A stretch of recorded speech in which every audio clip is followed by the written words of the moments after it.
Well, it's that time of the week again. It's time for Chit Chat Across the Pond. This is episode number 804 for December 21st, 2024, and I'm your host, Allison Sheridan. You've all heard me mention before our good friend, Pat Dangler, who's a certified Apple consultant. I'm always telling stories about things she helped me with. Well, I've asked her to come on the show to tell us a story of something that happened to her friend and neighbor, Dorothy. Welcome back to the show, Pat. Hi, how are you? I'm doing good. So I talked to you shortly after this incident, I think within an hour or maybe it was right after, immediately after, but this is a pretty scary story you had to tell. So you're hanging out at your house, you were doing something and you got a phone call. No, actually, I share my driveway is between Dorothy's house and my house. And so I was outside, she popped her head in the window and she said, I need your help. And she I think she might have specified, I need your help sending and texting an image. Mm-hmm. And I said, okay. So I walked around and met her at the front door. I think you said, can I go change my clothes first or something like that? And she was like, no, now. Yeah. Can I put my shoes on? Because I think I just had like slippers on and I'd come outside to check on the cat really quickly. So okay. It wasn't meant to be a longer thing. And she said, sure, but just come now. Okay. I was like, okay. All right. So I met her at the front door and in a quiet voice, she said, I'm not supposed to tell anybody, you're not supposed to be here, but I need you to help me send a picture of my driver's license to the IRS.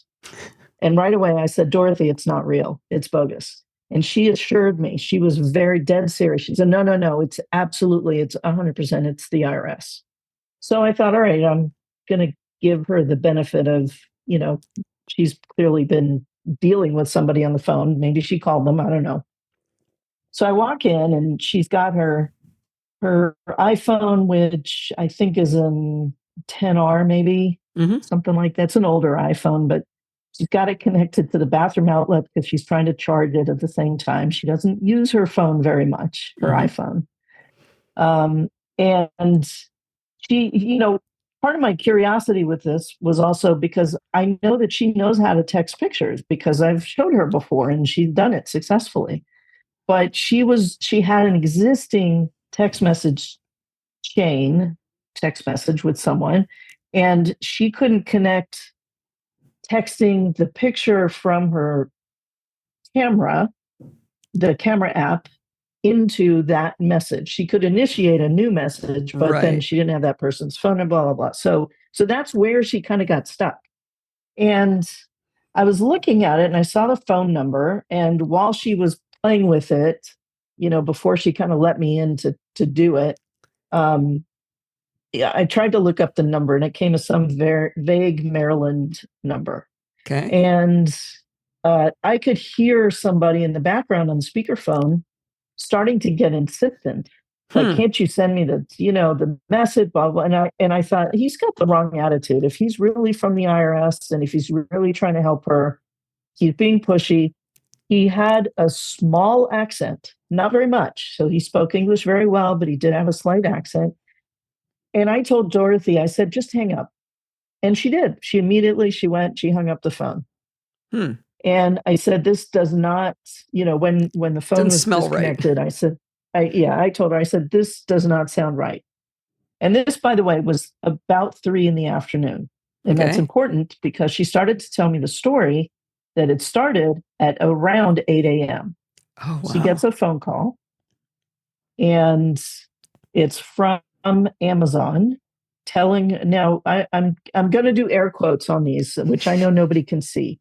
But whenever I say a name brand or an agency brand, they're air quotes. All right. So Amazon's calling her to tell her that the $1,000 charge for the laptop that she ordered to be shipped somewhere back east did not go through. Now, hang on. It wasn't just $1,000. It was $1,279. It's a very specific amount. So it was a laptop being charged to her account. The laptop that she had ordered to be shipped to New York, but it hadn't gone through somewhere. Yeah, and correct. And who was it? Do we know the name of the rep from Amazon? In this case, yes. Yeah, because So I'm telling you this story, but I went back later with her in the evening to get all of the details. Okay. So yeah, her rep, Emily Johnson, Okay. called her and said, that the charge didn't go through. And of course, Dorothy says, I didn't order a laptop. Ah. This is not correct. And so Emily very helpfully says, well, who is your credit card through? Which bank? Dorothy answered Wells Fargo. And she said, okay, I'm going to transfer you to Wells Fargo because this is clearly fraud and you need to, check your bank.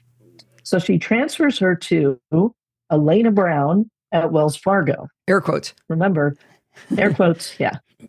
And then Elena determined that, yes, this was indeed fraud and I need to transfer you to the feds because they did apparently use her social security number. I'm not sure how this came into the conversation, how this Okay. came up, but there you Right. go. I don't remember putting my social security number into Amazon when I purchase things, but okay. Yeah. All right. This is what they told her. All right.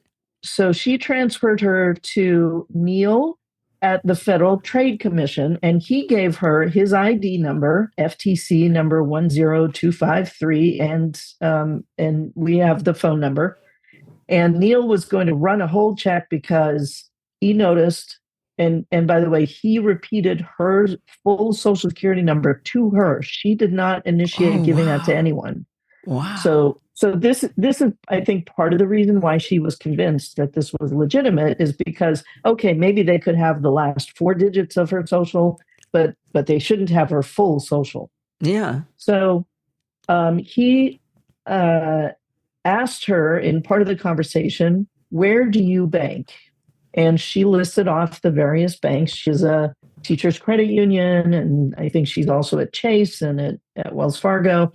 And he said he did a search and found that someone was taking out $67,000 a week against her social security number. This was the words that she used to tell me the story.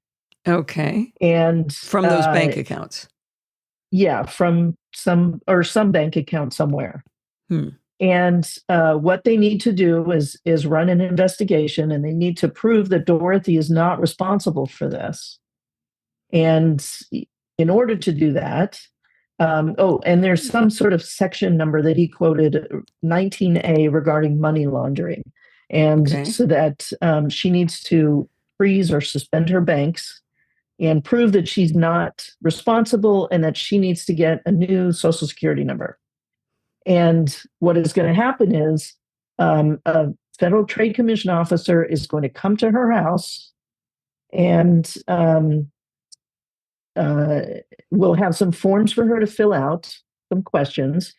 And then ultimately what they're going to do is they're going to go in front of a judge and prove that this isn't her. And part of this process is they need her to go to all of her banks and withdraw $25,000 in cash from all of her banks in cash. I want to stop you for a second. This is incredibly elaborate. We have somebody pretending to be Amazon, somebody pretending to be Wells Fargo, somebody pretending to be the FTC, somebody pretending to be the FTC. This is Treasury incredible. Department. Yeah. Oh, wait, so we're going to go to the Treasury Department next. Yeah, and then there's the IRS is going to get involved, an attorney at the IRS specifically. This is elaborate. She apparently then left the house, went to Chase, and withdrew $25,000 at Chase. They did have the manager come over and talk to her and say, "Listen, we're not really sure that this is legitimate." Let me just preface. When they told her to go to the bank and take out the cash, they said, "Don't tell them what it's for. Just make up a story like it's for, you're doing a renovation or you're doing landscaping or something, and you need to pay in cash." So she did that. She goes to the bank, and the manager came over and she said, "No, I need the cash. This is, it's legitimate. This is what I need." And the bank manager emphasized, "Just so you know, if this is fraud, you are not protected. You will not get this money back." and she told them, I get it, and she got her $25,000. And then she went to one of her other banks. I want to say it might have been the credit union. And at the credit union, they actually said the most we're going to let you take out is $5,000. So they did limit her there. And my understanding is after she went to those two banks, she came home and she called them back or they called her back. And they said, okay, what we need now is a photograph of your driver's license sitting next to the cash. So that was the picture that she was trying to text to this phone number. And this is where she got stuck. Now, when I first looked at, this whole situation, the picture that she was trying to text, I thought, boy, it's a really lousy picture of her driver's license because it was small in the picture, but it didn't register what anything else was. You weren't noticing the cash in the photo? It was really small. It was on the phone, right? But after we hung up, this is when she walked me over to her kitchen counter, which is where she had the cash laid out and her driver's license there. And I realized, this is what she was trying to text them. Oh my! So I'm glad we stopped it at that point. Well, thank goodness she didn't know how to send the text message. That's and she does know how to send a photo over text. She's done it millions of times with her family because I've shown her how to do it. Yeah, but it was the replying to an existing one because they weren't in her address book. Yeah, that phone number. She wasn't initiating it from photos she had gotten and share. Right. She was starting from messages, trying to reach back and get a photo, and didn't know how to do that. Don't teach her. So that's I haven't taught her. So of course, by the way, the instant that I had her hang up on whoever was on the phone with her, the phone just kept ringing and ringing. They were calling back. I think you've skipped a step here. Okay. Let's see. I'm looking at Pat's notes. So let's see. The Federal Trade Commission officer said they'll come to her house. You talked about that part, but then he called back. And now it's gone to the U.S. Treasury Department, and an attorney is going to take over, and the call was transferred. So the coming to her house part was after she sends them the text with her ID, which obviously was going to have her address on there, and then they were going to send somebody. But this, your note said it went to the U.S. Treasury Department, and an attorney was going to take over, and the call was transferred. And we have yet another person, Alvaro. Yeah, and this was the person who was he's running the investigation now. And he's the one that's verifying about the assets in all of her accounts. And part of this is he was going to get the cash. He's the one that directed her to send the cash. Okay. Yes. And his ID number is PN1156. I mean, every single person's making this sound so freaking legitimate. Yeah. And the great thing is she took notes. I mean, when she does this, when she's on the phone with whoever she's asking for help with, she takes really good detailed notes about who she's talking to and so on. Now, I will say that when I went back and I had her tell me the story from top to bottom, probably 3 different times in the story, she looked at me and shook her head and she said, I should have known this was bogus right here, at this point. I hope you made her feel not stupid. Oh, completely. I told her, I said, this is, and this is what I tell everybody, because I get a lot of calls from clients who says, I think I've been hacked. Probably not. Mm-hmm. More than likely, if anybody is getting access to your accounts, it's using something called, oh my God! It just phishing, social engineering. Yeah, social engineering through phishing. Yeah, yeah. It's a person who has convinced you to give them some of your information in some way, whether that's a password, not a technology to an email hack, account. It's not. Yeah. It's not what we see in the movies, where somebody's sitting in a van with a computer and I'm in now and I've turned off the security cameras. That's very rare. Yeah. So, I told her, I said, look, this is, it happens to everybody. And honestly, in my experience, it happens to my most educated clients, the ones who have the PhDs. It's the weirdest thing. I don't know if it's the level of, being able to sniff out bogusness is not as good or something. I don't know what that is, but that's just my little observation. So The good news is they were going to that send a years lawyer ago, to her front door, and yeah, she was going to well, hand them the cash. right. That was the what was going to happen. Now, I am pretty sure I've seen a news report on this, and I don't know if it was 60 Minutes or Nightline or one of these news reporting things where they actually arrested the person who came to the door, who Ooh. was more on the level of an Uber driver that was sent to pick up something, and they may not have known what it was. Okay. So I don't know if this is how this would have played out, or if some actor would have come, or somebody pretending to be somebody official would have come to pick up the cash from her. But um, yeah, so it ended well, thankfully, because as soon as I left her, she got in her car and went back to the bank and deposited the money. Now, a follow up with Chase, with the bank, they on their own called the Los Angeles County of something and aging. And it's people who deal with elder abuse. Oh. And Oh, okay. that person called her, came to the house once. She wasn't home. The second time he arrived, I happened to be there. I was just leaving. I was standing on her front porch with her, and he shows up and he has an ID, which I, of course, was extremely. Yeah, right. Yeah, I'm like, I bet you are. Let's But he talk was out really here. nice.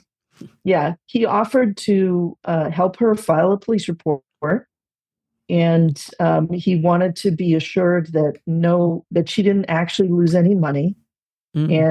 and and that sort of thing. So he was that whole thing was initiated by the bank, which I'm really proud about Yeah. Chase for that. And I like that they tried really hard to help her not be trusting. Yes. I almost said Yes, stupid, exactly. and that's not the right word. Trusting. No, Right? yeah, it's really that sort of, that false sense of trust in there that somebody convinced in her. And she retired from her work life as an assistant principal, so she's not a dumb person. She's traveled the world. Mm-hmm. She's taken many over. I've known Dorothy since I was 7, when we moved in the house next door. And over those years, she's traveled a lot. She's not dumb by any stretch of the imagination.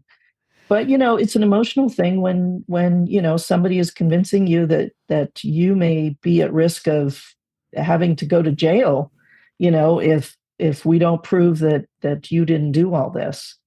So it's definitely unfortunate that this keeps happening, because clearly they must have a certain amount of success if they have enough people to get involved and do this kind of a. To have 5 separate representatives faking 5 separate organizations. I think the reason I was really interested in having you on about this is because it's almost like we have to just keep reminding ourselves that this is out there and this can happen. Yeah. And I've told this story many times since it happened. Pretty much every client that week had me sit down and tell them the story. And of course, their first reaction is, well, that would never happen to me. Yeah. But you can't think that. Yeah. Because it may be in a slightly less obvious form. Mm-hmm. We all get emails, this is an invoice of $400 to PayPal that, you need to pay for this service that you bought. I mean, I'm getting those probably once a week. Yep. And, I got caught out. I also get them from clients. I got caught out twice on the same one. It was a plugin that I used to use for WordPress, and I didn't even use it anymore, but I was like, I use so many different things that I've got. And I was like, let me click through this link. And luckily it didn't work, but I fell for it twice, 2 years in a row. I was like, geez, I have clients that send me these emails, and I always tell them, please do. I mean, I'm not going to charge you for this. Just send them to me and ask me if I think that they're legitimate or not. And I've got another client whose email service, her company's email service, is through a vendor. And the email came from that vendor saying, click here, you need to update all your passwords because, if you don't, your email is going to stop working in the next month. Mm-hmm. And it was not legitimate. If you look at who it's actually from. If you hover over it and see the. Yeah. But the email looked authentic. It had their logo and, the wording seemed correct. It had a button on there to click. Yeah, with AI, all those emails look a lot better than they used to. You used to be able to spot them a mile away because they were misspelled and they had all these goofy characters in them and everything. Emojis yeah, in the subject line. Yeah. They're getting better and better. I think the two things that I like to keep in mind on this is, one is all of these breaches we hear about, you don't immediately get hacked, but the amount of information that exists about you, the fact that they had her social security number, well, of course they did. That's been hacked from somewhere. I mean, mine happened to be the federal government who gave it away accidentally. But there's a treasure trove of information. I mean, I'm sure they know my kid's name, where my kids live, my grandkids' names, my dog's name. My maiden name. Yeah. Well, again, the government gave that one away. But the wealth of information that's available that they could make you think they know they're coming from a place of authority because they have this information is vast. And the only thing you can do is never trust anything. Initiate everything on your own. Like, had she thought to say, wait a minute, $67,000 a week is being pulled out of my accounts. I should be able to log into my accounts actively on my own and see what my balance is. And if it's negative now, it's $67,000 a week. I don't know if Dorothy's, heir to the Hearst Foundation money wouldn't notice that, but. I think in that case, it was that they had used her social security number to open up a line of credit at a different bank or something that she didn't have control over. Okay. Of course not. Yeah. Okay. Yeah. Well, this is a good story to keep telling. And I think, we had Ed on to talk about his sister-in-law and how she's been scammed and is continuing to be scammed to this day because she is convinced that gentleman that writes to her is her boyfriend. Telling these stories over and over again helps us keep it front of mind, so that whenever we're talking to somebody. I'm so happy with Steve's parents. The minute anything looks even the tiniest bit weird on screen, they pick up the phone and they always say, "Oh, sorry to bother you." No, keep bothering me. And their spidey sense is really good now. They spot all kinds of weird stuff. So telling these stories is important. And I appreciate you coming on to tell us about it. Oh, sure. Anytime. All right. Well, if you're in the Los Angeles area, you should contact me if you need someone who is intelligent, resourceful, educated on everything about Apple stuff and networking, and will not make you feel stupid, which, by the way, I always tell people that's your superpower, especially with female clients. I don't want to diss all men or anything, but there are times when men will maybe be a little dismissive, perhaps, in talking to some women. Pat is the person you want to call, whether you're male or female. If you're in the LA area, you should definitely contact me to get a hold of her, unless you want to give out contact information directly, Pat. Sure. You can reach me by email at pat@Dangler Consulting, and that's DEN as in Denmark, GLER consulting.com. Anything else, if you really need my phone number, you can get that from Allison. And just send me $1,279 and I'll send that to you. Yes. Via credit card. Yeah. All right. Thanks for coming on the show, Pat. Thanks for having me. I hope you enjoyed this episode of Chit Chat Across the Pond. Did you notice there weren't any ads in the show? That's because this show is not ad-supported. It's supported by you. If you learned something, or maybe you were just entertained, consider contributing to the Podfeet podcast. You can do that by going over to podfeet.com and look for the big red button that says Support the Show. When you click that button, you're going to find different ways to contribute. You can donate one time through the big Donate button with a credit card or Apple Pay, or you can use PayPal. If you want to make a recurring contribution, click the Patreon button. Keep in mind, I don't charge Patreon for Chit Chat Across the Pond or Programming by Stealth episodes, just once a month for the NosillaCast. That keeps it simple. If you want to contact me for any reason, you can email me at allison@podfeet.com, and you can follow me on Mastodon at podfeet.com/Mastodon. Maybe you want to talk to other NosillaCastaways? You can do that in our Slack group at podfeet.com/Slack. Thanks for listening, and stay subscribed.